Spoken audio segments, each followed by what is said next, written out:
قاعدہ نمبر 119، الحق الواحد يجوز ان يثبت في محلين۔ حق واحد جائز ہے کہ دو محل میں ثابت ہو۔ ایک ہی حق دو محل میں ثابت ہو سکتا ہے۔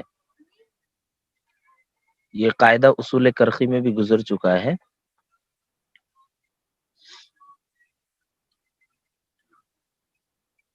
چنانچہ اگر کسی نے کوئی کسی کا کفیل بنا، اصل مدیون کی جانب سے جو اصیل ہے، جس پر اصل قرضہ ہے، اس کی جانب سے جو کفیل بنا، تو اب جو دائن ہے اس سے جو ہے دونوں سے مطالبے کا حق ہوگا۔ کفیل بننے کی وجہ سے اصیل کا ذمہ جو ہے بری نہیں ہوگا۔ دائن جو ہے وہ دونوں سے مطالبہ کر سکتا ہے، اصیل سے بھی جو اصل مدیون ہے اور کفیل سے بھی۔ ایسا نہیں کہ کفالت کی وجہ سے اور کفیل بن جانے کی وجہ سے جو ہے اصیل کا ذمہ بری ہو جائے۔ تو یہ ضابطہ ہے کہ ایک ہی حق دو محل میں ثابت ہو سکتا ہے، یعنی دائن اصیل سے بھی مطالبہ کر سکتا ہے اور کفیل سے بھی مطالبہ کر سکتا ہے۔ قاعدہ نمبر 120، الحقیقت تترک بدلالت الحال وتترک بدلالت الاستعمال والعادت۔ حقیقت کو دلالت حال کی وجہ سے چھوڑ دیا جاتا ہے اور دلالت استعمال اور عادت کی وجہ سے بھی چھوڑ دیا جاتا ہے۔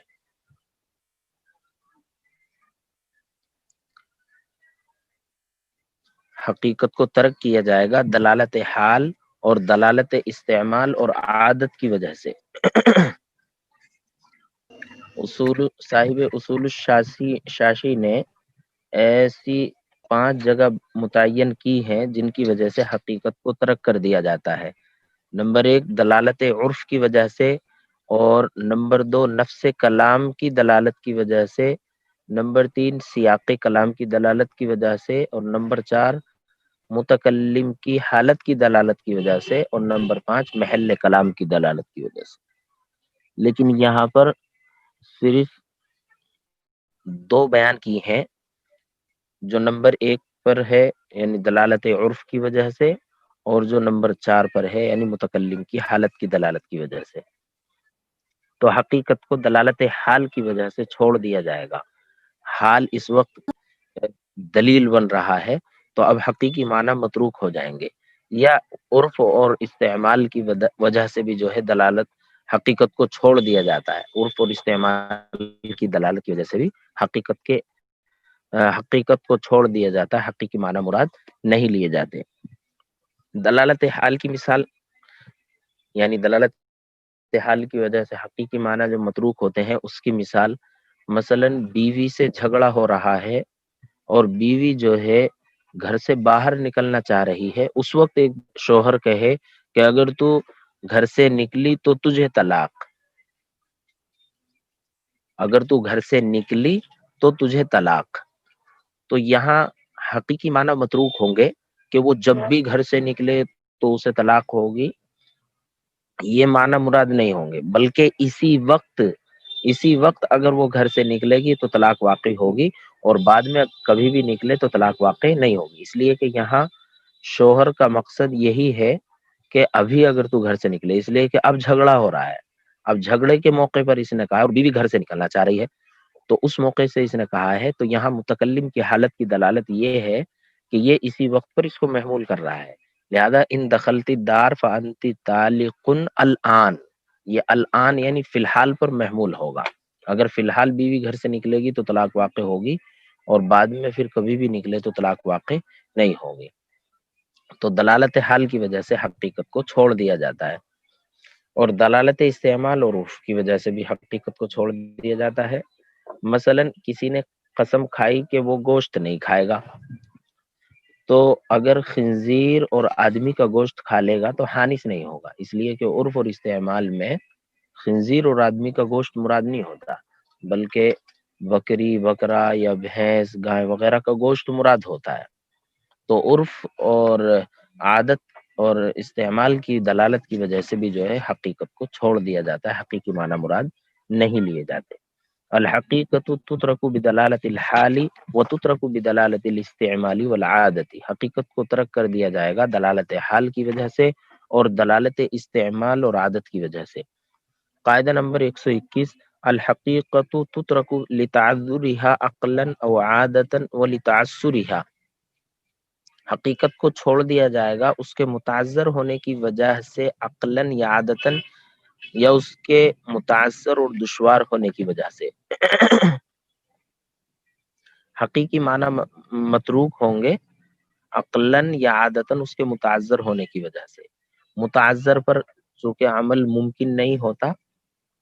تو یا تو عقلاً عمل ممکن نہیں یا عادتاً ممکن نہیں، تو پھر حقیقی معنی متروک ہوں گے اور مجاز کی طرف رجوع کیا جائے گا۔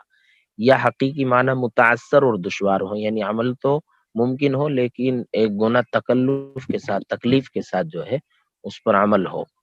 تو حقیقی معنی متعثر اور دشوار ہو، اس کی وجہ سے بھی حقیقی معنی متروک ہوتے ہیں اور مجاز کی طرف رجوع کیا جاتا ہے۔ اس قاعدے کی تینوں مثالیں حاشیے میں ہیں۔ مثلا عقلاً حقیقی معنی متعذر ہے، اس کی مثال یہ ہے کہ کوئی شخص اپنے سے بڑے شخص سے کہے انت ابنی، کہ تو میرا بیٹا ہے، تو عقلاً اس کے حقیقی معنی متعذر ہے، اس لیے کہ بیٹا جو ہے باپ سے بڑا نہیں ہوتا ہے، تو جب اپنے سے بڑے شخص سے کہہ رہا ہے انت ابنی تو اسے محبت پر محمول کیا جائے گا، یعنی مجازی معنی میں مراد لیے جائیں گے، نہ کہ حقیقی معنی۔ اور عادتاً متعذر ہونے کی وجہ سے حقیقی معنی متروک ہوتے ہیں، جیسے کوئی شخص قسم کھائے واللہ لا آکل من ھذا القدر، کہ وہ اس ہانڈی سے نہیں کھائے گا، قسم کھا رہا ہے کہ اللہ کی قسم میں اس ہانڈی سے نہیں کھاؤں گا، تو عین ہانڈی کا کھانا جو ہے متعذر ہے، دشوار ہے، لہذا جو ہانڈی میں سالن وغیرہ موجود ہے وہ معنی مراد لیے جائیں گے، یعنی مجازی معنی مراد لیے جائیں گے، نہ کہ عین ہانڈی کا کھانا۔ یا حقیقی معنی متعثر اور دشوار ہو تو اس کی وجہ سے بھی حقیقت کو چھوڑ دیا جاتا ہے اور مجازی معنی مراد لیے جاتے ہیں، جیسے کسی نے قسم کھائی واللہ لا آکل من هذه الشجرہ، کہ اس درخت سے نہیں کھائے گا، تو عین درخت کا کھانا متعثر ہے، تو لہذا جو درخت پر پھل وغیرہ ہے اس پر اس کو محمول کیا جائے گا۔ الحقیقت تترک لتعذرها عقلا او عادتا او لتعسرها، حقیقت کو چھوڑ دیا جائے گا اس کے متعذر ہونے کی وجہ سے عقلاً یا عادتاً، یا اس کے دشوار ہونے کی وجہ سے۔ قاعدہ نمبر 122، حکم التیمم ماخوذ من حکم المسح علی الخفین، تیمم کا حکم ماخوذ ہے مسح علی الخفین کے حکم سے، یعنی جو حکم مسح علی الخفین کا ہے وہی حکم تیمم کا ہوگا، جیسے مسح علی الخفین وقت سے پہلے جائز ہے، یا مسح علی الخفین کسی نے خفین پر مسح کیا اور وہ اس کے بعد جو ہے متعدد نمازیں ادا کر سکتا ہے، یا ماسح علی الخفین ہے، خفین پر مسح کرنے والا ہے، وہ جو ہے غاسل رجلین کا جو ہے امام بن سکتا ہے، تو ایسے ہی متیمم بھی ہے، چنانچہ تیمم بھی وقت سے پہلے جائز ہوگا اور تیمم کے ذریعے وہ متعدد نمازیں پڑھ سکتا ہے، ایسے ہی تیمم کر کے نماز پڑھنے والا دوسرے کا جو ہے جو وضو کر کے نماز پڑھ رہا ہے اس کا امام بھی بن سکتا ہے، یعنی متیمم جو ہے متوضی کا امام بن سکتا ہے، چونکہ جو حکم مسح علی الخفین کا ہے وہی حکم تیمم کا، اس لیے کہ تیمم میں بھی مساحی ہے، تیمم میں بھی مساحی ہے، لہذا جو احکام ماسح علی الخفین کے ہیں وہی حکم متیمم کے بھی ہوں گے، اس لیے کہ تیمم کا حکم ماخوذ ہے مسح علی الخفین کے حکم سے۔ قاعدہ نمبر 123، الحکم کالقاضی، حکم قاضی کی طرح ہے، حکم قاضی کی مانند ہے، قاضی کی طرح ہے۔ حکم سے مراد ایسا شخص ہے جس کو خصمین اپنے اختلافی قضیے کو نپٹانے کے لیے فیصل بناتے ہیں اور اسے جو ہے کہہ دیتے ہیں کہ آپ ہمارے درمیان فیصلہ کریں، تو اس کا حکم اور اس کا درجہ جو ہے قاضی کی طرح ہی ہوگا، جیسے قاضی کے فیصلے پر عمل ضروری ہے اسی طرح حکم کے فیصلے پر بھی عمل ضروری ہوگا، اور جس طرح قاضی اپنے والدین، اپنی اولاد اور بیوی بچوں کے حق میں فیصلہ نہیں کر سکتا، اسی طرح حکم بھی ان کے حق میں فیصلہ نہیں کر سکتا. ہاں اگر ان کے خلاف فیصلہ کرنا پڑ جائے یعنی بیوی بچے یا اپنے والدین تو ان کے خلاف بہرحال فیصلہ کر سکتا ہے جیسا کہ قاضی کر سکتا ہے. لیکن کچھ احکام اور کچھ مسائل ایسے ہیں کہ جن میں حکم کا حکم قاضی سے مختلف ہے، یعنی قاضی کا حکم الگ ہے ان میں اور حکم کا حکم الگ ہے. مثلا محکم بھی یعنی جس قضیے میں فیصلہ کرنا ہے اس کے لیے یہ شرط ہے کہ وہ حدود اور قصاص کی قبیل سے نہ ہو، اس لیے کہ حکم حدود اور قصاص میں فیصلہ نہیں کر سکتا، البتہ قاضی کر سکتا ہے، قاضی کو یہ حق ہے. تو کچھ مسائل میں حکم قاضی سے مختلف ہے. قاضی کو حق ہوتا ہے کہ وہ حدود اور قصاص میں فیصلہ کرے، لیکن حکم کو یہ حق نہیں ہوتا، اس لیے کہ حکم تو دو آدمیوں نے اسے متعین کیا کہ آپ ہمارے درمیان فیصلہ کریں، یہ چند آدمیوں نے. حکم بنانے کے لیے کچھ شرطیں ہیں، مثلا خصمین کی طرف سے ایسا لفظ کہنا شرط ہے جو حکم بنانے پر دال ہو، حکم بنانے پر دلالت کر رہا ہو. اور اسی طرح جس کو حکم بنایا جا رہا ہے اس کا قبول کرنا بھی شرط ہے. اگر اس نے شروع میں رد کر دیا، مثلا خصمین نے کسی کو حکم بنایا لیکن اس نے قبول نہیں کیا اور پھر بعد میں وہ فیصلہ کرنے لگے تو اس کا حکم نہیں مانا جائے گا، اس کا حکم بننا ہی صحیح نہیں ہے. اسی طرح جو حکم بنانے والا ہے، محکم ہے، اس کا عقل مند ہونا شرط ہے، آزادی اور اسلام شرط نہیں ہے. چنانچہ مکاتب اور عبد معزون بھی کسی مسئلے میں حکم بنا سکتے ہیں اور اسی طرح ذمہ بھی حکم بنا سکتا ہے، اس لیے کہ اسلام بھی شرط نہیں ہے. اور محکم یعنی جسے حکم بنایا جا رہا ہے اس میں قضا اور فیصلے کی اہلیت اور صلاحیت شرط ہے، اور جس وقت حکم بنایا جا رہا ہے اس وقت بھی اس میں وہ اہلیت موجود ہو، اور جس وقت وہ فیصلہ کر رہا ہے اس وقت بھی اس میں اہلیت موجود ہونی چاہیے. مثلا کسی بچے کو حکم بنایا پھر بعد میں وہ بالغ ہو گیا، یا کسی کافر کو حکم بنایا بعد میں وہ مسلمان ہو گیا، تو شروع میں چونکہ اہلیت نہیں ہے اس لیے ان کا حکم بننا اور حکم بننے کے بعد فیصلہ کرنا درست نہیں ہوگا. یا اس کا برعکس مثلا مسلمان ہے، مسلمان کو حکم بنایا پھر وہ نعوذ باللہ مرتد ہو گیا تو اس کا فیصلہ بھی نافذ نہیں ہوگا. بہرحال جس وقت حکم بنایا جا رہا ہے اس وقت بھی اہلیت اور صلاحیت موجود ہو، اور فیصلے کے وقت بھی اہلیت اور صلاحیت کا موجود ہونا شرط ہے. الحکم کالقاضی، حکم قاضی کی مانند ہے.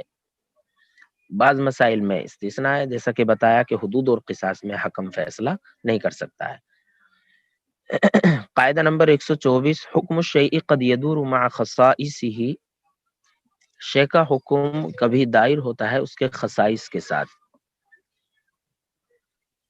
یعنی ایک چیز فی نفسی ہی محمود اور مستحسن ہوتی ہے، لیکن وہی شے جو ہے کسی دوسری چیز کے لیے محظورات و ممنوعات میں سے ہو جاتی ہے، لہذا وہی مستحسن شے کا دوسری شے سے تعلق اس شے کے لیے فساد کا سبب ہوگا. یعنی جب وہ دوسری شے سے مل جائے گی تو اس شے کے لیے وہ فساد کا سبب ہوگی. دیکھو فی نفسی ہی قرآن کریم کو دیکھ کر کے پڑھنا بہت اچھی چیز ہے، بڑے ثواب کی بات ہے کہ آنکھ جو ہے قرآن کریم کے حروف کو دیکھ رہی ہے اور پھر ان کی تلاوت کی جا رہی ہے تو بہت اچھی چیز ہے. لیکن امام صاحب رحمہ اللہ فرماتے ہیں کہ جب مصلی حالت نماز میں مصحف سے دیکھ کر قرات کرے گا تو اس کی نماز فاسد ہوگی، کیونکہ نماز میں قرآن کریم دیکھ کر کے قرات کرنے کی جو کراہت ہے یہ اس عبادت کی خصوصیات میں سے ہے. نماز میں قرآن کریم دیکھ کر کے پڑھنا یہ جو ہے یعنی اور اس کا مکروہ ہونا یہ اس عبادت کی خصوصیات میں سے ہے. السلام چنانچہ علیکم. وعلیکم السلام. جی جی آواز نہیں پہنچ رہی؟ 10 منٹ میں کر لیں. ارے آواز بند کر دو اکابر.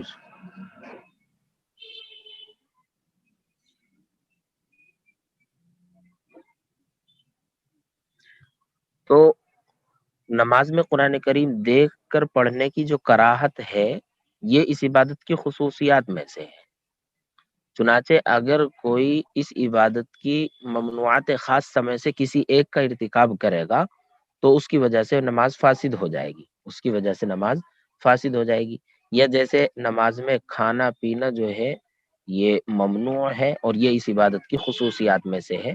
چنانچہ اگر کھا لیا یا پی لیا نماز کی حالت میں تو گویا اس نے ممنوعات خاصہ میں سے کسی ایک کا ارتکاب کر لیا، اس وجہ سے اس کی نماز کھانے پینے کی وجہ سے بھی فاسد ہو جائے گی۔ تو جب اس نے اس عبادت کے ممنوعات خاصہ میں سے کسی ایک کا ارتکاب کیا تو اس کی نماز فاسد ہو جائے گی، اس لیے کہ شے کا حکم اس کے خصائص کے ساتھ دائر ہوتا ہے، حکم الشیء قد یدور مع خصائصہ۔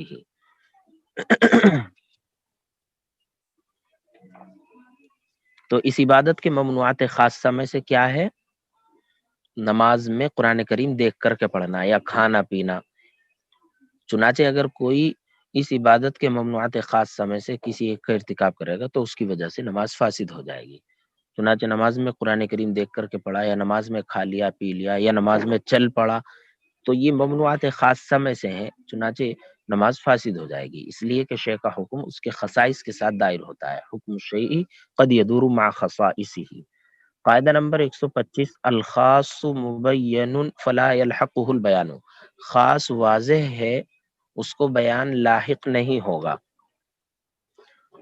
خاص جو ہے واضح ہوتا ہے، وہ کسی تفسیری وضاحت کا محتاج نہیں ہوتا ہے، اس کے معنی بالکل واضح ہوتے ہیں، تو اسے جو ہے کوئی بیان لاحق نہیں ہوگا، یعنی خبر واحد جو ہے اسے بیان ہو کر کے لاحق ہو، یہ خاص میں نہیں ہوگا، اس لیے کہ اس کے معنی واضح ہوتے ہیں۔ چنانچہ قرآن کریم میں ہے فَقْرَؤْا مَا تَيَسَّرَ مِنَ الْقُرْآنِ، کہ قرآن میں سے جو کچھ آسان ہو وہ پڑھو، تو یہ خاص ہے، خاص ہے اور بالکل واضح ہے کہ جو کچھ آسان ہو۔ چنانچہ اس کو خبر واحد لا صلاۃ الا بفاتحۃ الکتاب یہ بیان بن کر لاحق نہیں ہوگی، یعنی اس کی وجہ سے سورہ فاتحہ کو نماز میں فرض قرار نہیں دیا جائے گا۔ چنانچہ حدیث میں ہے نا لا صلاۃ الا بفاتحۃ الکتاب، کہ نماز نہیں ہے مگر سورہ فاتحہ کے ساتھ، یعنی سورہ فاتحہ کے بغیر نماز نہیں ہوگی۔ تو کیا اس حدیث یعنی خبر واحد کی وجہ سے جو خاص جس کے معنی واضح ہوتے ہیں، یعنی فقرؤا ما تیسر من القرآن، تو اس کی وجہ سے سورہ فاتحہ کو نماز میں فرض قرار دیا جائے گا؟ ایسا نہیں ہوگا، اس لیے کہ خاص کے معنی جو ہے واضح ہوتے ہیں اور خاص جو ہے کسی تفسیری وضاحت کا محتاج نہیں ہوتا ہے، لہذا خبر واحد یعنی لا صلاۃ الا بفاتحۃ الکتاب یہ اس کو بیان ہو کر کے لاحق نہیں ہوگا فرضیت کے طریقے پر، اعلیٰ سبیل الفرضیت، فرضیت کے طور پر، یعنی سورہ فاتحہ کا پڑھنا نماز میں ضروری نہیں ہے، فرض نہیں ہے، واجب تو ہوگا اس حدیث کی وجہ سے لیکن فرض نہیں ہے۔ اسی طرح قرآن کریم میں ہے وَارْكَعُوا وَاسْجُدُوا،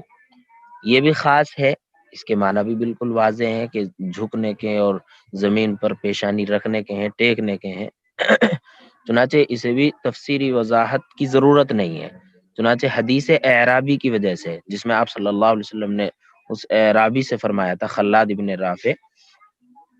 وہ صحابی ہیں، تو ان سے آپ نے فرمایا تھا ارجع فصلی فانک لم تصلی، کہ لوٹ جاؤ اور نماز پڑھو اس لیے کہ تم نے نماز نہیں پڑھی ہے۔ تو 3 مرتبہ اس کو آپ صلی اللہ علیہ وسلم نے بھیجا، اور تیسری مرتبہ کے بعد جو ہے پھر آپ صلی اللہ علیہ وسلم سے اس نے مطالبہ کیا کہ آپ مجھے سکھاؤ، تو آپ نے جو ہے ہر چیز کو اطمینان سے کیا۔ تو اس حدیث اعرابی کی وجہ سے قوما، جلسہ یا رکوع اور سجدے میں تعدیل ارکان کو فرض قرار نہیں دیا جائے گا، اس لیے کہ ورکعوا واسجدوا جو ہے یہ خاص ہے، اس کے معنی بالکل واضح ہیں۔ ورکعوا یعنی رکوع میں جھک جانے کے معنی میں آتے ہیں، رکوع جو ہے جھکنے کے معنی میں ہے، اور سجود جو ہے وہ زمین پر پیشانی کے ٹیکنے کے معنی میں ہے۔ لہذا یہ تو فرض ہوگا، لیکن اس کی وجہ سے تعدیل ارکان، قوما، جلسہ وغیرہ کو فرض قرار دیا جائے یہ نہیں ہوگا۔ ہاں اس حدیث اعرابی کی وجہ سے یہ چیزیں واجب تو ہوں گی، قوما، جلسہ وغیرہ یہ واجب ہے لیکن فرض نہیں ہوگا۔ الخاص مبین فلا یلحقہ البیان، خاص کے معنی واضح ہیں، اس کو بیان لاحق نہیں ہوگا۔ قاعدہ نمبر 126، خبر الاحاد ورد مخالفا لنفس الاصول لم يقبل۔ خبر احاد جب نفس اصول کے مخالف ہو کر وارد ہو تو قبول نہیں کی جائے گی۔ خبر واحد جب نفس اصول یعنی قیاس کے مخالف ہو کر وارد ہوگی تو خبر واحد کو قبول نہیں کیا جائے گا۔ خبر واحد جب قیاس کے مخالف ہے تو خبر واحد متروک ہوگی اور قیاس پر عمل کیا جائے گا، لیکن یہ یاد رہے کہ یہ حکم ہر خبر واحد کے بارے میں نہیں ہے، بلکہ اس خبر واحد کے متعلق یہ حکم ہے جس کا راوی حفظ اور ضبط اور عدالت میں تو مشہور ہو لیکن فقہ میں مشہور نہ ہو، فقہ میں مشہور نہ ہو۔ تو ایسی صورت میں اگر اس راوی کی کوئی روایت آتی ہے اور وہ نفس اصول یعنی قیاس کے مخالف ہوتی ہے تو پھر قیاس پر عمل کیا جائے گا، اس لیے کہ اگر غیر روایت کی وجہ سے قیاس کو ترک کر دیا جائے تو پھر قیاس کا دروازہ بالکل ہی بند ہو جائے گا، قیاس کا دروازہ بالکل ہی بند ہو جائے گا۔ اس وجہ سے غیر فقی کی جو روایت ہے اور وہ قیاس کے مخالف ہے تو اس صورت میں قیاس پر عمل کیا جائے گا، نہ کہ خبر واحد۔ ہاں اگر فقی کی روایت ہے تو اس صورت میں جو ہے بہرحال خبر واحد جو ہے خبر واحد پر عمل ہوگا، قیاس پر عمل نہیں ہوگا، لیکن غیر فقی کی روایت میں قیاس پر عمل ہوگا، ورنہ تو قیاس کا دروازہ من کل وجہ بند ہو جائے گا۔ جیسے حضرت ابو ہریرہ رضی اللہ تعالیٰ عنہ کی ایک حدیث ہے، من غسل المیت فلیغتسل ومن حملہ فلیتوضا، کہ جو میت کو غسل دے تو وہ خود بھی غسل کرے اور جو اس کے جنازے کو اٹھائے تو وہ غسل کرے۔ تو اس خبر واحد سے ثابت ہوتا ہے کہ میت کو غسل دینے کی وجہ سے غسل دینے والے پر غسل واجب ہو جاتا ہے، اور جنازہ اٹھانے کی وجہ سے اٹھانے والے پر وضو واجب ہو جاتا ہے، حالانکہ قیاس اس کے خلاف ہے۔ اس لیے جو ہے اس مسئلے میں سب کے نزدیک قیاس پر عمل ہے اور حدیث ابو ہریرہ متروک ہے، حدیث ابو ہریرہ متروک ہے۔ ایسے ہی وہ حدیث ہے جو مسئلہ مسرات میں حضرت ابو ہریرہ رضی اللہ تعالیٰ عنہ سے مروی ہے۔ مسئلہ مسرات ہے کہ جس میں آپ صلی اللہ علیہ وسلم نے ارشاد فرمایا تھا، لا تسر الابل والغنم فمن ابتاعها بعد ذلك فهو بخير النظرين بعد ان يحلبها ان رزيها امسكها وان سقطها ردها وصاعا من تمر۔ اس میں آپ صلی اللہ علیہ وسلم نے ارشاد فرمایا کہ اونٹ اور بکری کے جو تھن ہیں ان میں دودھ مت روکو، چنانچہ اگر اس کے باوجود کسی نے جو ہے وہ جانور خرید لیا، یعنی دودھ رکے ہوئے جانور کو خرید لیا، مسرات جانور کو، تو اسے دو چیزوں کا اختیار ہے۔ دودھ دوہنے کے بعد اگر وہ اسے اسی پر راضی ہے تو اسے روک لے، اور اگر وہ اسے ناپسند کرتا ہے تو اسے واپس کر سکتا ہے، اور بدلے میں 1 صاع تمر، 1 صاع کھجور دے دے، 1 صاع کھجور دے دے۔ تو یہاں جو آپ صلی اللہ علیہ وسلم نے دودھ کے بدلے میں 1 صاع کھجور دینے کی بات کہی ہے، یہ جو ہے 1 صاع کھجور دینا یہ دودھ کا نہ مثل سوری ہے اور نہ مثل معنوی ہے، حالانکہ ضابطہ ہے، قرآن کریم میں بھی ہے، فمن اعتدى علیکم فاعتدوا علیہ بمثل ما اعتدى علیکم یا وجزاء سیئۃ سیئۃ مثلها، کہ اگر اس طرح سے جو ہے بدلے میں کچھ دینا پڑے تو یا تو اس کا مثل ہو، یا پھر مثل نہیں ہے تو اگر وہ قیمی ہے تو پھر اس کی قیمت واجب ہوگی، تو مثل سوری ہونا چاہیے مثل معنوی۔ تو یہ 1 صاع کھجور کا دینا نہ مثل سوری ہے نہ مثل معنوی۔ پھر اگر دودھ اس نے بہت زیادہ استعمال کیا ہے تب بھی 1 صاع کھجور کی بات ہے اس حدیث میں، تو اس حدیث کو ہمارے اصحاب نے ترک کر دیا ہے، چونکہ یہ قیاس کے مخالف ہے، قیاس کے مخالف ہے، تو اس حدیث پر ہمارے اصحاب نے جو ہے عمل نہیں کیا ہے۔ چنانچہ دودھ مثلی ہے تو اس کا مثل بہرحال واجب ہوگا، اسی قدر جتنا دودھ اس نے استعمال کیا ہے، اور اگر مثلی نہ ہوتا، قیمی ہوتا تو پھر اس کی قیمت واجب ہوتی۔ تو بہرحال قیاس کے مخالف ہونے کی وجہ سے اس حدیث پر ہمارے اصحاب نے عمل کو ترک کر دیا ہے، اس حدیث پر عمل نہیں کیا ہے۔ تو خبر واحد جب نفس اصول یعنی قیاس کے مخالف ہو کر وارد ہو تو خبر واحد کو قبول نہیں کیا جائے گا۔ لیکن اس سلسلے میں آپ یہ بھی یاد رکھیں کہ خبر واحد نفس اصول قیاس کے مخالف ہو کر جب وارد ہوگی تو اسے قبول نہیں کیا جائے گا۔ یہ صرف عیسیٰ ابن ابان اور اسی طرح جو ہے قاضی ابو زید وغیرہ نے اس کو اختیار کیا ہے، یعنی یہ شرط جو لگائی ہے نا فقی اور غیر فقی ہونے کی، کہ اگر غیر فقی کی روایت ہے اور وہ قیاس کے مخالف ہے تو اس صورت میں قیاس پر عمل کیا جائے گا، اور فقی کی روایت کو جو ہے ترجیح دی جائے گی، اس صورت میں قیاس پر عمل نہیں کیا جائے گا۔ یہ شرط عیسیٰ ابن ابان نے، یعنی احناف میں سے عیسیٰ ابن ابان ہے اور دوسرے جو ہیں وہ قاضی ابو زید ہیں، انہوں نے اس کو اختیار کیا ہے۔ لیکن امام ابو الحسن کرخی اور احناف کے متقدمین فقہا کے نزدیک خبر واحد کو قیاس پر مقدم کرنے کے لیے راوی کے فقیہ ہونے کی شرط منقول نہیں ہے. یہ کہتے ہیں کہ راوی کا فقیہ ہونا شرط نہیں ہے بلکہ خبر واحد ہی کو جو ہے ترجیح دی جائے گی. یہ ضابطہ پیچھے بھی گزرا تھا کسی جگہ کہ خبر واحد جو ہے ہمارے یہاں جو ہے قیاس پر مقدم ہوگی، لیکن امام شافعی کے یہاں قیاس مقدم ہوگا. شاید امام شافعی یا امام مالک کا اصول المسائل الخلافیہ میں یہ اختلاف گزرا ہے. تو بہرحال یہ مسلک جو ہے عیسیٰ ابن ابان اور قاضی ابو زید کا ہے، لیکن امام ابو الحسن کرخی اور احناف میں سے متقدمین فقہا وہ اس کے قائل ہیں کہ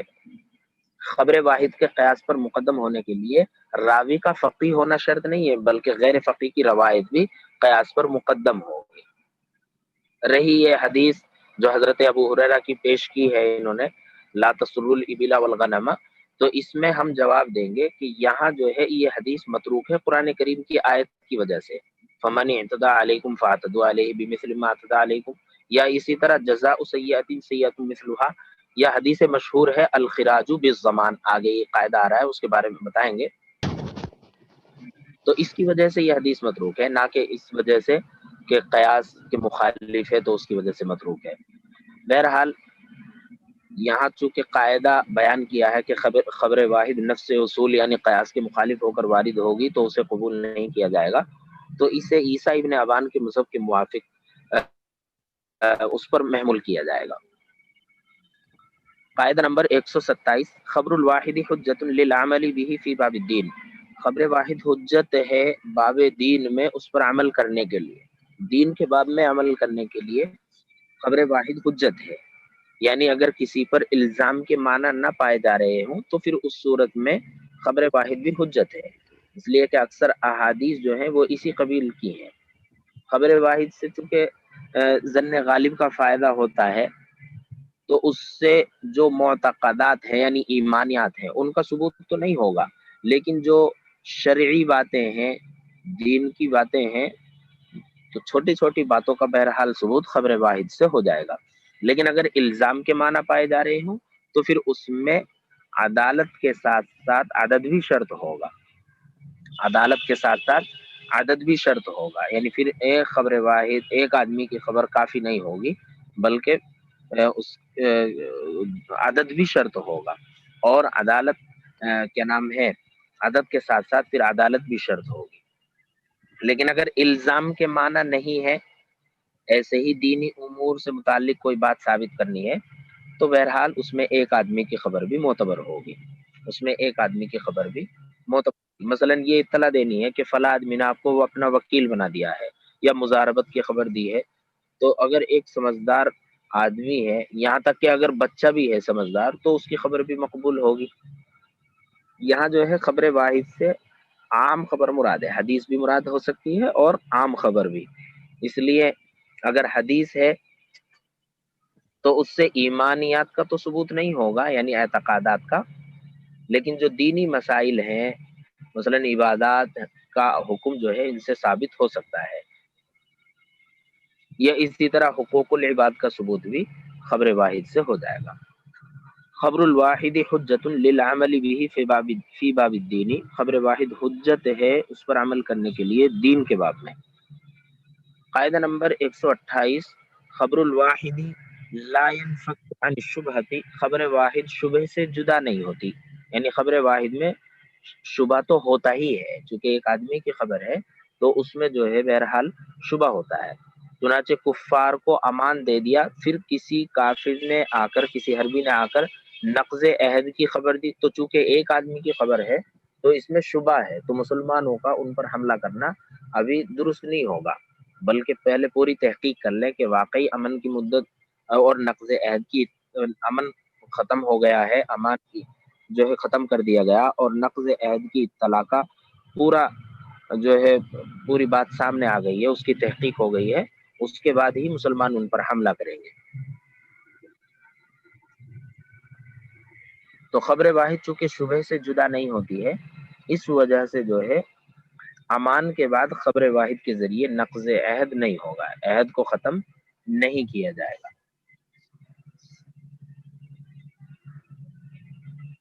اور بھی اس کی مثال ہے، مثلا دو میاں بیوی ہیں اور کسی عورت نے آ کر کے کہا کہ میں نے تم دونوں کو دودھ پلایا ہے، تو چونکہ تنہا ایک عورت ہے اور نکاح پہلے سے ثابت ہے، گویا یہ نکاح کو ختم کرنا چاہ رہی ہے، تو جب تک عدالت اور اسی طرح جو ہے عدد نہیں ہوگا تب تک اس کی خبر غیر معتبر ہوگی اور وہ اپنے نکاح پر قائم رہیں گے۔ چنانچہ یا تو دو عورتیں اور ایک مرد ہو، یا یا پھر دو مردوں کی گواہی ہو، محض ایک عورت کی خبر سے ان کے نکاح کو ختم نہیں کیا جائے گا۔ خبر الواحد لا ينفك عن الشبہۃ، خبر واحد شبہ سے جدا نہیں ہوتی۔